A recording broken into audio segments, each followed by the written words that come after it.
السلام على سيد الأنبياء والمرسلين نبينا محمد وآله وصحبه أجمعين أما بعد.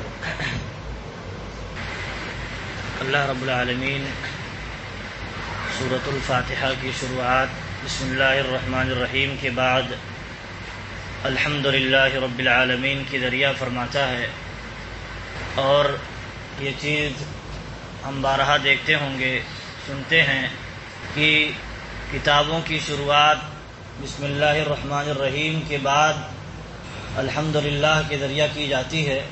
یہ طریقہ بہت پہلے سے رائج ہے، یا بسم اللہ الرحمن الرحیم لکھ کر کے آگے جو مقصد کتاب کا ہوتا ہے شروعات کی جاتی ہے.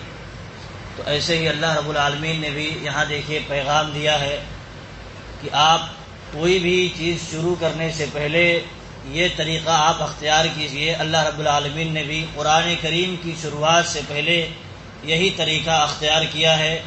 بسم اللہ الرحمن الرحیم کے بعد اللہ کی تعریف الحمدللہ رب العالمین. اسی لیے اللہ کے نبی صلی اللہ علیہ وسلم نے فرمایا، اس روایت پر کچھ کلام ہے لیکن اہل علم نے مجموعی اعتبار سے اسے حسن قرار دیا ہے، اور اس کی شواہد کی بنیاد پر اس کا سپورٹ بھی ہوتا ہے، کچھ تقویت ملتی ہے کہ کل کلام لا یبدأ فیہ بالحمدللہ فہو اجزم یا فہو اخطا، کہ ہر وہ کلام، ہر وہ بات، ہر وہ گفتگو، ہر وہ کتاب، کوئی بھی جو آپ بیان کرنا چاہتے ہیں، لوگوں تک پہنچانا چاہتے ہیں، جو الحمدللہ سے شروع نہ ہو، اللہ کی تعریف سے شروع نہ ہو، وہ کیا ہے؟ کٹا ہوا ہے، ناقص ہے، ادھورا ہے، کوڑھاپن اس کے اندر ہے. تو اللہ کے نبی صلی اللہ علیہ وسلم نے اس کی طرف اشارہ کیا ہے.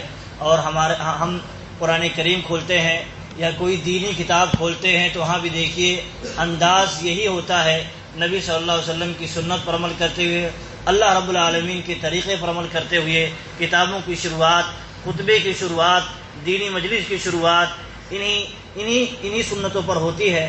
لہذا اس کا ہمیں بھی اہتمام کرنا چاہیے، کیونکہ اس کی خاص فضیلت ہے، خاص اہتمام کا حکم ہے.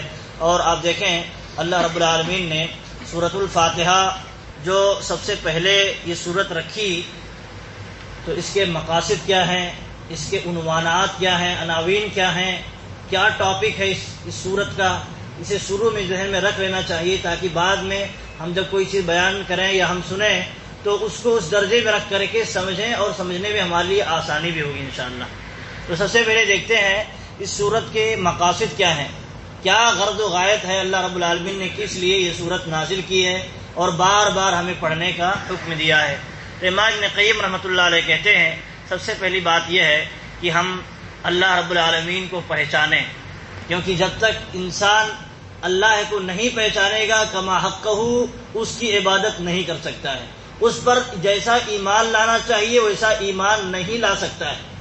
تو سب سے پہلا مقصد اس سورت کے نزول کا یہ ہے کہ بندہ اللہ رب العالمین کو پہچانے، وہ کون ہے، وہ کون سی ذات ہے، وہ کیا طاقت رکھتی ہے، اس کی کیا صلاحیت ہے، اس کو جانے.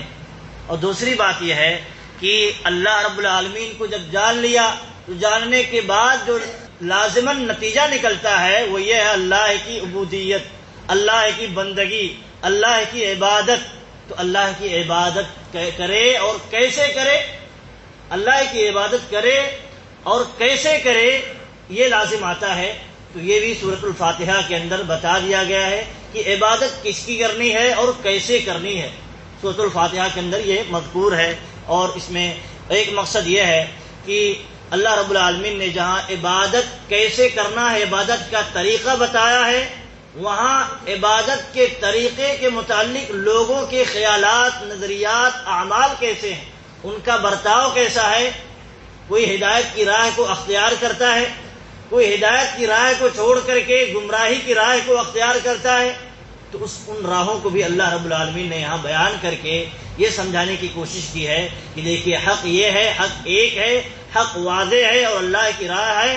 اگر ہم اس کو چھوڑتے ہیں تو اس کے علاوہ کئی گمراہ راستے ہمیں گھیر لیں گے، ہم اس کے چپیٹے میں پڑ کر کے گمراہ ہو جائیں گے. تو اللہ رب العالمین نے اس صورت کا مقصد بیان فرمایا، اور یہی انسان کے پیدا ہونے کا مقصد ہے کہ یہی جانے، یہی کرے. اللہ کو جانے. انسان کے پیدا ہونے کا مقصد یہ ہے اللہ کو جانے، جان کر کے اللہ رب العالمین کی بندگی کرے، عبادت کرے، اللہ کے علاوہ کی عبادت نہ کرے، صرف اللہ کی عبادت کرے، اور ہدایت کے راستے کو اختیار کرے، گمراہی کے راستے سے بچا رہے. یہ انسان کے پیدا ہونے کا مقصد ہے. سورۃ الفاتحہ کے اندر یہ ساری تفصیلات اللہ رب العالمین نے ذکر فرمائی ہیں. اور ایسے ہی یہ سورۃ الفاتحہ میں کچھ مضامین ہیں، کچھ عنوانات ہیں جو خاص عنوان ہیں. اس عنوان کی اس ٹاپک سے پہ بحث ہے. یہ مقصد ہو گیا، یہ مقصد، اس مقصد کے تحت یہ صورت نازل ہوئی ہے. لیکن اس میں کچھ عنوان ہیں، عناوین ہیں، اسے بھی جان لینا چاہیے. سب سے پہلی اس میں چیز یہ ہے کہ جیسے ہم نے کہا کہ اللہ رب العالمین کو پہچانے، تو یہ ہے توحید ربوبیت. توحید ربوبیت یعنی اللہ رب العالمین نے آسمان و زمین سب کو پیدا کیا ہے، سب کچھ اسی کی اجازت سے سب کچھ ہوتا ہے، سب کچھ اسی نے پیدا کیا، سارا انتظام اسی نے کیا ہے. تو جب یہ جانے گا، یہ سمجھے گا، تو اللہ رب العالمین کی عظمت جو ہے، اللہ رب العالمین کا مقام و مرتبہ جو ہے، اس کے دل میں رچے گا، بسے گا. اور ایمان جو اسے مطلوب ہے ایک بندے سے، وہ قوی ہوگا، قوی سے قوی تر ہوگا. تو سب سے پہلا عنوان یہ ہے کہ توحید ربوبیت، اللہ رب العالمین سارے کائنات کو پیدا کرنے میں اکیلا ہے، اس کو جانے. اور دوسرا عنوان یہ ہے یوم آخرت کو جانے. یوم آخرت، کیونکہ مالک یوم الدین، یوم آخرت کا مالک ہے، یوم آخرت کا مالک ہے. تو اب یوم آخرت کا تذکرہ کیا گیا ہے، تو ایک ٹاپک یہ بھی ہے کہ اس کے اندر اس چیز کو سمیٹ لیا گیا ہے. پھر قرآن کے اندر اس کی تفصیل بیان کی گئی ہے. اور ایک عنوان یہ ہے توحید الالوہیہ، اللہ ہی کی عبادت، اللہ ہی کی عبادت کی جانی چاہیے. ایاک نعبد و ایاک نستعین، یہی اس کا معنی ہے. اور چوتھا یہ ہے کہ صراط مستقیم کی پہچان. صراط مستقیم کی پہچان، کیا صراط مستقیم ہے؟ کون سی راہ اللہ کی راہ ہے؟ کون سی راہ شیطانوں کی راہ ہے؟ گمراہوں کی راہ ہے؟ یہاں اس صورت میں اس ٹاپک پر بھی بحث کی گئی ہے، بتایا گیا ہے. اور آخری چیز یہ ہے کہ جو ہلاک ہونے والے ہیں یا گمراہ لوگ ہیں، ان کے راستے سے بچنا، دوری اختیار کرنا، اس ٹاپک پر بھی بحث کی گئی ہے اور اسے سمجھانے کی کوشش کی گئی ہے. تو یہ کچھ چیزیں تھیں جو سورۃ الفاتحہ کے مقاصد سے متعلق تھیں اور اس کے عناوین سے متعلق تھیں. تو ایک بات اور دیکھ لیتے ہیں کہ اللہ رب العالمین نے سورۃ الفاتحہ کی شروعات الحمدللہ رب العالمین سے کی ہے. تو الحمد کا معنی کیا ہوتا ہے، الحمد کی خصوصیات کیا ہیں، کچھ چند منٹوں میں دیکھتے ہیں. سب سے پہلی چیز یہ ہے کہ الحمدللہ کے معنی یہ ہوتے ہیں تمام تعریف اللہ رب العالمین ہی کے لیے ہے، کیونکہ وہ تمام عیوب سے پاک ہے. کوئی دنیا میں، آسمان و زمین میں اللہ کے علاوہ تمام عیوب سے پاک نہیں ہے. تو اب تعریف تمام طرح کی، ہر طرح کی تعریف کا مستحق وہی ہو سکتا ہے جو ہر طرح کے عیوب سے پاک ہو، ہر طرح کے نقائص سے پاک ہو، بالکل کامل ہو، مکمل ہو. اسی لیے اللہ رب العالمین نے سورۃ الفاتحہ کی شروعات اسی سے کی، الحمدللہ رب العالمین. خود اپنی تعریف کر کے بتا رہا ہے بندوں کو، تم نہیں جانتے ہو اپنے رب کے بارے میں تو جان لو، جان لو. تمام طرح کی تعریف اللہ رب العالمین ہی کے لیے ہے. اس میں آپ دیکھیں الحمدللہ کی کچھ فضیلت ہے. اللہ کے نبی صلی اللہ علیہ وسلم نے فرمایا الطہور شطر الایمان، پاکی صفائی یہ آدھا ایمان ہے، نصف ایمان ہے.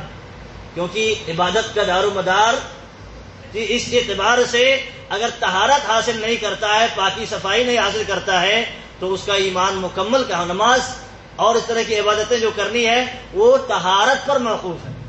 اور آگے فرمایا والحمدللہ تملأ المیزان، الحمدللہ اللہ کی تعریف کرنا، ہر طرح کی تعریف اللہ رب العالمین کے لیے کرنا، یہ میزان کو بھر دے گا.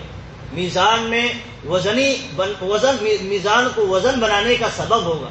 ہم پڑھے رہیں گے کثرت سے، یہ کام آئے گا. اور کہا وسبحان اللہ والحمدللہ، اللہ رب العالمین کی مطلب تسبیح اور اللہ رب العالمین کی تحمید الحمدللہ. یہ میزان، یہ تملأ ما بین السماوات والارض، آسمان و زمین کے درمیان جو خلا ہے، جو اسپیس ہے، اس کے ذریعہ اتنا ثواب بندہ حاصل کرتا ہے. یہ جو اسپیس ہے ثواب سے بھر جاتا ہے. آپ دیکھیں اتنی فضیلت ہے سبحان اللہ اور الحمدللہ کہنے کی. اللہ رب العالمین موقع دیتا ہے آپ کو آفر دیتا ہے کمانے کا، اللہ رب العالمین سے ثواب حاصل کرنے کا، تو یہ آفر ہے، تو اس کو بھی ہم کثرت سے پڑھنا چاہیے۔ ایک حدیث میں اللہ کے نبی صلی اللہ علیہ وسلم نے فرمایا افضل الذکر لا الہ الا اللہ وافضل الدعاء الحمدللہ۔ اللہ کے نبی صلی اللہ علیہ وسلم فرماتے ہیں کہ افضل ذکر، جو سب سے بہترین ذکر ہے وہ لا الہ الا اللہ ہے، کیونکہ یہ اخلاص کو جگاتا ہے، آپ کے اندر ایمان کی قوت کو مضبوط کرتا ہے، ایمان کو توڑنے والی جو چیزیں ہوتی ہیں اس سے انسان کے نفس کو بچاتا ہے۔ اور افضل دعا کہا گیا ہے، سب سے بہترین دعا کیا ہے؟ سب سے بہترین دعا الحمدللہ ہے۔ آپ دیکھیں نبی صلی اللہ علیہ وسلم کھانا کھانے کے بعد، نبی صلی اللہ علیہ وسلم سونے کے اٹھنے کے بعد اور بہت ساری جگہوں پر الحمدللہ کا تذکرہ کرتے ہیں اور دعاؤں کا ورد کرتے ہیں اور اہتمام کا حکم بھی دیتے ہیں۔ تو اس میں یہی ہے، یہ سب سے بہترین دعا ہے، سب سے بہترین دعا ہے۔ آپ دیکھیں ہم کوئی اچھا کام کرتے ہیں یا ہمیں کوئی اللہ تعالیٰ کی نعمت ملتی ہے تو اس پر اللہ کا شکر ادا کرتے ہیں، تو گویا اللہ رب العالمین سے دعا کر رہے ہیں لئن شکرتم لازیدنکم، اللہ نے وعدہ جو کیا ہے اس کی دعا کریں کہ اگر تم شکر کرو گے تو تمہیں مزید دوں گا، اللہ تعالیٰ کا وعدہ ہے۔ اگر بندہ شکر کرے گا تو اللہ تعالیٰ مزید دے گا، تو گویا الحمدللہ کے ذریعہ اللہ تعالیٰ سے دعا کرتا ہے اے اللہ میں تیرا شکر کرتا ہوں تو اب مجھے مزید نواز۔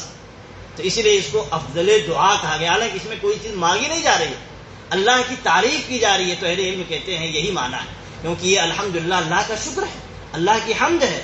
تو اس میں ایک معنی یہ ہے کہ جب اللہ کی حمد کرے گا تو اللہ تعالیٰ، اللہ کا شکر کرے گا تو اللہ تعالیٰ مزید نوازے گا، اس کا تعلق دعا سے ایسے ہے۔ تو یہ چند باتیں تھیں، انشاءاللہ اور باتیں آئیں گے۔ اللہ رب العالمین سے دعا ہے اللہ رب العالمین ہمیں حق کہنے اور اس کے مطابق ہمیں عمل کرنے کی توفیق دے، آمین۔ السلام علیکم ورحمۃ اللہ وبرکاتہ۔